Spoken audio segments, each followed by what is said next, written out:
মৃত্যুর চাইতেও পালিয়ে যাওয়া আরো বেশি অপমানজনক। সেই অপমান তাদের কপালে জুটেছে।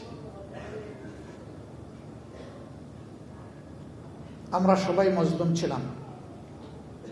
পার্লামেন্টে আমি 2-3 বার বলেছি যে এই পার্লামেন্টে এমন সদস্য খুঁজে পাওয়া কঠিন হবে যিনি ফেসিবাদের হাতে জুলুমের শিকারে পরিণত হননি। সুতরাং এটি মজলুমদের একটা মিলন মেলা। মজলুম তো মজলুমের দুঃখ বোঝার কথা, কিন্তু আফসোস ক্ষমতার চেয়ার সম্ভবত এইরকমই নির্মম যে মানুষকে তার অতীত ভুলিয়ে দেয়। তখন সামনে ক্ষমতার ওই সোনালী ঘোড়ার দৌড় ছাড়া আর কিছুই দেখে না। আপনারা দেখেছেন বর্তমান সরকারি দল সংসদ নির্বাচনের ইঞ্জিনিয়ারিং তারা স্বীকার করে নিয়েছে সংসদের ভিতরে।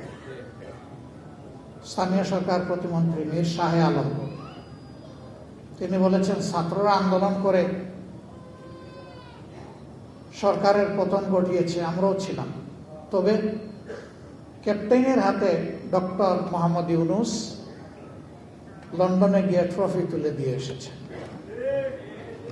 লজ্জা! আন্দোলন যে ছাত্ররা করেছে সেই ছাত্র এবং তাদের মা বাবারা মিলে যাকে দেশের ক্ষমতায় বসাতে চাবে তারাই বসবে। ডক্টর ইউনূস যদি এটা করে থাকেন আমি এইটারও নিন্দা জানাই।